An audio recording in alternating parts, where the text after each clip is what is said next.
Kolkata rape और हत्या case के खिलाफ हुए प्रदर्शन के दौरान हिंसा भड़क गई। अंधेरे में सैकड़ों की संख्या में उपद्रवी कोलकाता के आरजी कर अस्पताल में घुस गए, वहां तोड़फोड़ की और अस्पताल की सूरत ही बिगाड़ कर रख दी। उपद्रव करने वाले लोग कौन थे, इस बारे में पता नहीं चल पाया।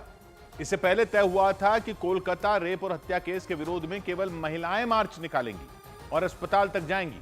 उन्होंने मार्च निकाला भी, लेकिन अचानक उपद्रवियों की भीड़ आ गई और उसने ऐसा बवाल किया कि पुलिस के लिए उन्हें संभालना मुश्किल हो गया। उपद्रवियों के निशाने पर सबसे पहले अस्पताल के आसपास लगे बैरिकेड आए। पुलिस की आंखों के सामने उन्होंने बैरिकेड गिरा दिए, आसपास रखी कुर्सियां तोड़ डाली। बैरिकेड गिराने और कुर्सियां तोड़ने के बाद उपद्रवियों की भीड़ दौड़ते हुए अस्पताल के अंदर घुस गई। बताया गया कि उनकी संख्या करीब 1000 के आसपास थी और उनके निशाने पर कोलकाता का आरजी कर अस्पताल था, जिसे उन्होंने रात में तहस नहस कर डाला। बवाल करने वाले लोगों को न तो पुलिस रोक पाई और न अस्पताल के सुरक्षाकर्मी। उनके सामने जो चीज आई टूट गई, बर्बाद हो गई, चकनाचूर हो गई। अस्पताल परिसर में घुसने के बाद सबसे पहले वहां तोड़फोड़ की गई। वहां रखी एक एक कुर्सी को तोड़ डाला गया। बवाल करने वालों को देखकर लगा कि वो कुछ नहीं छोड़ेंगे। कुछ लोगों ने कुर्सियां तोड़ी तो कुछ ने वहां रखे पंखे, दीवार पर लगे पंखे भी उखाड़ दिए गए। और इसके बाद उपद्रवी अस्पताल के अंदर दाखिल हो गए। आरोप लगा कि अस्पताल के अंदर घुसी भीड़ ने आरजी कर अस्पताल में प्रदर्शन करने वाले डॉक्टरों को भी निशाना बनाया, उनसे भी मारपीट की, जबकि अस्पताल के डॉक्टर शांतिपूर्ण ढंग से प्रदर्शन कर रहे थे। लेकिन सैकड़ों की संख्या में लोग अस्पताल में दाखिल हो गए। अस्पताल में मौजूद कुछ डॉक्टरों ने इसका वीडियो भी बना लिया, जिसे देखकर पता चला कि उनके सामने पुलिस वालों की संख्या न के बराबर थी। मतलब उपद्रवी किसी हाथी जैसे थे और पुलिस वाले किसी चींटी जैसे, जिनकी आंखों के सामने हंगामा करने वाले अस्पताल में घुस गए, कुर्सियां तोड़नी शुरू कर दी और उन्हें उठा उठा कर फेंका। वीडियो बनाने वाले ने दावा किया कि उपद्रवी अस्पताल में ट्रेनी डॉक्टर के साथ हुई दरिंदगी के सबूत मिटाने घुसे और इनका मेन टारगेट है कि जो भी एविडेंस है उसको टेम्पर किया जाए और यहाँ का जो लोकल पुलिस है ये कुछ भी कंट्रोल नहीं कर पाया है।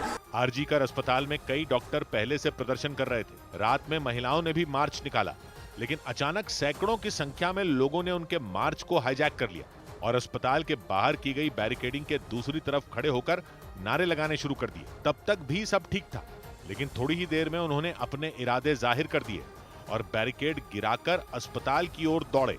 हंगामा करने वाले कौन थे, कहां से आए थे, कोलकाता पुलिस ये नहीं बता पाई। उसने उन्हें उपद्रवी और गुंडा बताया और उन्हें काबू करने की कोशिश शुरू कर दी, लेकिन उनकी संख्या अच्छी खासी थी, इसलिए पुलिस का काम मुश्किल हो गया। हालात तब और बिगड़ गए जब हंगामा करने वाले लोग अस्पताल के अंदर घुस गए और बिना सोचे समझे तोड़फोड़ शुरू कर दी। क्या इमरजेंसी वार्ड और क्या अस्पताल के दरवाजे। उपद्रवियों ने कुछ नहीं छोड़ा। कुछ ने डंडे तो कुछ ने लोहे की रॉड से चीजों को चकनाचूर कर दिया। अस्पताल के इमरजेंसी वार्ड की तो सूरत ही बिगड़ गई, क्योंकि हंगामा करने वालों ने उसमें रखे बेड और इलाज में काम आने वाली दूसरी चीजें तोड़ डाली। ये एक गेट होता है, ये गेट भी पूरा टूटा हुआ है। उसके पास जब आएंगे, ये एक इमरजेंसी पेशेंट जब आते हैं उनका ट्रीटमेंट के लिए ये घर होता है। बवाल मचाने वाले अस्पताल के अंदर इस तरह से तोड़फोड़ करते दिखे मानो इस नियत से घुसे हों कि अस्पताल को खंडहर में बदल देंगे। कुछ हद तक तो वो कामयाब भी हो गए, क्योंकि तोड़फोड़ के बाद अस्पताल का एक बड़ा हिस्सा इस्तेमाल करने लायक ही नहीं बचा। शीशे की चीजें चकनाचूर हो गई। अस्पताल परिसर में चप्पलों का ढेर लग गया। गाड़ियां और मोटरसाइकिलें भी नहीं बची, क्योंकि अस्पताल के अंदर और बाहर दोनों जगह बवाल हुआ। उपद्रवियों की संख्या अच्छी खासी थी, इसलिए उनमें कई ने अस्पताल के अंदर बवाल किया और कई ने अस्पताल के बाहर। यही वजह रही कि पुलिस के लिए उन्हें रोकना चुनौती बन गया, क्योंकि बवाल करने वाले कुछ लोग तो पुलिस को ललकारने की मंशा से आगे बढ़े। एक लड़का तो हाथ के इशारे से पुलिस को उकसाता भी नजर आया। इतने में एक लड़का बैरिकेड उठाकर ले आया और पुलिस के सामने ही उसे जमीन पर पटक दिया। हिंसा में शामिल लोगों ने पुलिस को सामने से ललकारा, उसकी गाड़ी तक नहीं छोड़ी और बैरिकेड के दूसरी तरफ खड़े पुलिस वालों के सामने उनकी गाड़ी को तोड़ डाला। आमने सामने से पथराव भी हुआ। यानी 9 अगस्त को कोलकाता के आरजी कर अस्पताल में ट्रेनी डॉक्टर से जो हैवानियत हुई थी, उसके खिलाफ कई दिनों से चल रहा प्रदर्शन रातों रात हिंसक हो गया और कोलकाता की सड़कों पर ऐसा बवाल मचा कि पुलिस वालों के हाथ पांव फूल गए। उन्हें काबू में करने के लिए पुलिस को आंसू गैस के गोले छोड़ने पड़े, लाठीचार्ज करना पड़ा और तो और उपद्रवियों पर जवाबी कार्रवाई करने के लिए उन पर पथराव भी करना पड़ा। क्योंकि हंगामा शांत कराने पहुंचे पुलिस वालों पर पत्थर फेंके गए। जवाब में पुलिस वालों ने भी सड़क पर पड़े पत्थर उठाकर फेंकने शुरू कर दिए। इसके बाद पुलिस वाले दौड़ते हुए आगे बढ़े, बैरिकेड हटाते हुए वो दौड़े और प्रदर्शनकारियों के नजदीक पहुंचने के बाद आंसू गैस के गोले छोड़ने शुरू कर दिए। सामने टीयर गैस যখন ছুটছে हालात बिगड़े तो पुलिस वालों ने लगातार कई बार आंसू गैस के गोले छोड़े। टीयर गैस सुन लो।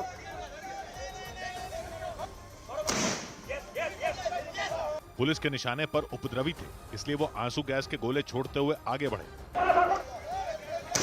टीयर गैस सुन लो। इसके बाद उपद्रवियों ने पीछे हटना शुरू किया, क्योंकि पुलिस ने उन्हें खदेड़ने के लिए पूरी ताकत झोंक दी, लेकिन इसमें उसे खूब पसीना बहाना पड़ा। कुछ पुलिस वालों के जख्मी होने की भी खबर आई, क्योंकि उपद्रवियों ने पथराव कर दिया और इसी पथराव में कुछ पुलिस वाले घायल हो गए। और उसी हालत में बवाल खत्म करने की कोशिश की।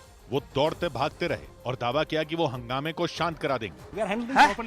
কি ঘটলো sir?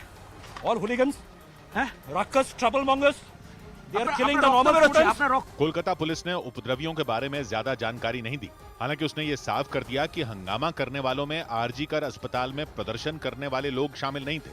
They are the guns, they are the dacoits, they are the killers. Normal student march है। यानी पुलिस भी ये नहीं बता पाई कि कोलकाता की सड़कों पर बेबाक होकर हिंसा करने वाले लोग कौन थे, उन्हें किसने भेजा था और अस्पताल में तोड़फोड़ करने के पीछे उनका मकसद क्या था। हालांकि हिंसा का वीडियो बनाने वाले एक आदमी ने दावा किया कि तोड़फोड़ के जरिए कोलकाता कांड के सबूत साफ करने की कोशिश की गई और इनका मेन टारगेट है कि जो भी एविडेंस है उसको टेम्पर किया जाए और यहाँ का जो लोकल पुलिस है ये कुछ भी कंट्रोल नहीं कर पाया है। सबूत मिटाने वाला दावा बीजेपी भी कर चुकी है। इसके लिए उसने एक वीडियो जारी किया था और दावा किया था कि जिस सेमिनार हॉल में ट्रेनी डॉक्टर से दरिंदगी की गई वहां तोड़फोड़ करवाई गई थी और सबूत मिटाने की कोशिश हुई थी। कोलकाता में रात में हुई हिंसा के बाद बीजेपी ने एक बार फिर यही शक जताया और शुभेंदु अधिकारी ने आरोप लगाया कि उपद्रवियों को पुलिस ने जानबूझकर आरजी कर अस्पताल में एंट्री दी ताकि वो अंदर घुसें और अस्पताल में ट्रेनी डॉक्टर से हुई हैवानियत के सबूतों को खत्म कर सकें। बीजेपी ने आरोप लगाया कि टीएमसी के इशारे पर उपद्रवियों ने सीबीआई के वहां पहुंचने से पहले अपने प्लान को अंजाम दिया और इसीलिए इस मामले में सीबीआई को संज्ञान लेना चाहिए, जबकि टीएमसी ने इन आरोपों को खारिज किया। अभिषेक बनर्जी ने सोशल मीडिया पर लिखा कि रात में जो हिंसा हुई उसने गुंडागर्दी की सारी सीमाएं ही पार कर दी। यानी कोलकाता में रात में हुई हिंसा पर सुबह होते ही सियासत भी शुरू हो गई। बंगाल के राज्यपाल सीवी आनंद बोस ने अस्पताल का दौरा किया। इस बीच पुलिस ने कोलकाता हिंसा के कुछ आरोपियों की तस्वीरें जारी कर दी। इन तस्वीरों में आरोपियों को हाईलाइट करके दिखाया गया और जानकारी दी गई कि कोलकाता हिंसा में शामिल लोगों की धरपकड़ शुरू हो चुकी है। क्योंकि हिंसा के बाद कोलकाता रेप और हत्याकांड के मामले ने और तूल पकड़ लिया। सबूतों से छेड़छाड़ के आरोप के बीच आरजी कर अस्पताल में सुरक्षा बढ़ा दी गई। अस्पताल को छावनी में बदल दिया गया और आरोप लगा कि कोलकाता रेप और हत्याकांड के सबूतों से छेड़छाड़ की कोशिश की गई। यही नहीं, इस मामले के मुख्य आरोपी संजय रॉय के अतीत से जुड़े कुछ और सच सामने आ गए और कोलकाता पुलिस पर सवाल उठाए गए। इस बार सवाल संजय रॉय की पत्नी के परिवार ने उठाया। संजय रॉय की चौथी पत्नी की मां ने आरोप लगाया कि वो उनकी बेटी से मारपीट करता था और संजय रॉय की पत्नी ने इसकी पुलिस से शिकायत भी की थी, लेकिन कोई कार्रवाई नहीं हुई। थानाয় দুবার জানিয়েছি, কোনো কিছু করা सुनवाई नहीं। इससे पहले संजय रॉय के पड़ोसियों ने बताया था कि उसकी 4 शादियां हुई थी और संजय रॉय की मारपीट की आदत से परेशान होकर 3 बीवियों ने उसे छोड़ दिया था। और इसके बाद संजय रॉय की चौथी पत्नी के परिवार ने भी उस पर मारपीट का आरोप लगा दिया और तर्क दिया कि अगर उनकी शिकायत पर संजय रॉय को पहले पकड़ लिया गया होता तो कोलकाता रेप और हत्याकांड जैसी घटना ही नहीं हुई होती। संजय रॉय की पत्नी के परिवार के मुताबिक उसने उन्हें बताया था कि वो पुलिस विभाग में काम करता है, जबकि वो पुलिस विभाग में काम नहीं करता था और एक सिविक वॉलंटियर था, जिसे बंगाल में सिविक पुलिस भी कहते हैं। इस पद पर काम करने वाले बंगाल पुलिस की मदद करते हैं और पुलिस की ओर से इन सिविक पुलिस के वॉलंटियरों को हर महीने वेतन भी दिया जाता है। और बंगाल में करीब 1 लाख लोग हैं जो सिविक पुलिस के वॉलंटियर के तौर पर काम करते हैं। और रेप और हत्या का आरोपी संजय रॉय भी सिविक पुलिस का एक वॉलंटियर ही था और आरोप लगा कि इसीलिए वो बेधड़क होकर आरजी कर अस्पताल में घुस गया था और ट्रेनी डॉक्टर से उसने हैवानियत कर दी थी। तो बात की एक बात यह कि कोलकाता अस्पताल कांड का ये जो आरोपी है संजय रॉय, ये करता क्या था अस्पताल में? कहते हैं वॉलंटियर था। वहां ऐसे वॉलंटियर होते हैं, उनको सिविक पुलिस भी कहते हैं। पुलिस विभाग से ही ऐसे लोगों को तनख्वाह दी जाती है। ये लोग कहने को तो मरीजों की मदद के लिए होते हैं, लेकिन लगता तो ऐसा है कि ये अपने कॉन्टैक्ट लगाकर ये वाला काम पा जाते हैं वहां पर। सत्ता में जो भी होता है वो अपने लोगों को इस तरह की पोजीशन देकर एडजस्ट कर लेता है। ये पुलिस भी नहीं होते और अस्पताल के कर्मचारी भी नहीं होते, लेकिन पुलिस से इनको वेतन जाता है और लोग इनको सिविक पुलिस कहते हैं। लेकिन ऐसे लोगों की जरूरत ही क्या है? प्राइवेट अस्पतालों में तो ऐसे वॉलंटियरों की जरूरत नहीं होती। ये सरकारी अस्पतालों में जो भीड़ आती है और सुविधाओं की कमी हो जाती है, तो ये लोग एक तरह से कहने को तो मदद के लिए होते हैं, लेकिन घूम फिर कर ऐसे लोगों का काम दलाली हो जाता है। यही लगता है एम्बुलेंस चाहिए, बेड चाहिए, डॉक्टर की डेट चाहिए, खून चाहिए, वगैरह वगैरह जैसे काम करवा देते हैं ऐसे वॉलंटियर। काम सुनकर ही लोगों को शक होने लगता है कि इसमें घूस चलती होगी। लोग तो ये मानते हैं कि एक तरह से आधिकारिक रूप से दलाल रख दिए गए हैं सरकारी अस्पतालों में। और लोग ऐसा माने भी क्यों ना, सही या गलत, लेकिन ये आम धारणा बन गई है कि बिना कुछ खिलाए पिलाए सरकारी अस्पतालों में नंबर ही नहीं आता मरीज का।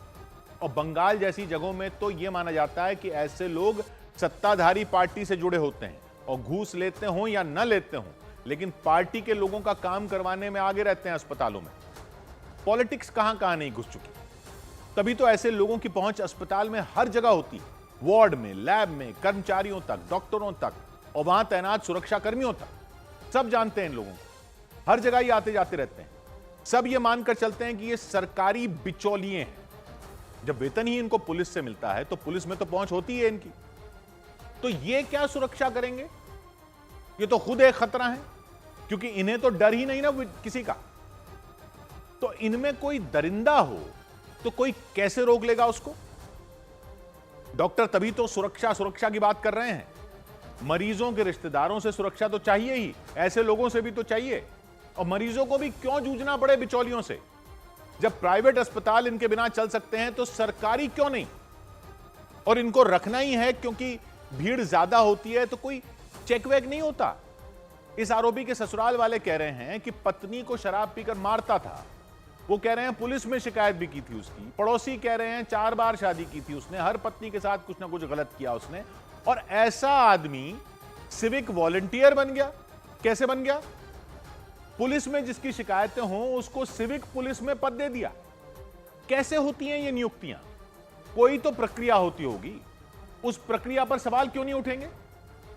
ये बंगाल में कम्युनिस्टों के टाइम से सुनते आ रहे हैं कि पार्टी के लोग हर जगह घुस जाते हैं और सत्ता में पार्टियों के बदल जाने से क्या फर्क पड़ता है? ऐसे लोग उसके साथ हो जाते हैं जो सत्ता में होता है। सिर्फ एक संजय रॉय को हटाने से यह व्यवस्था कैसे साफ हो जाएगी? 100 बात की एक बात।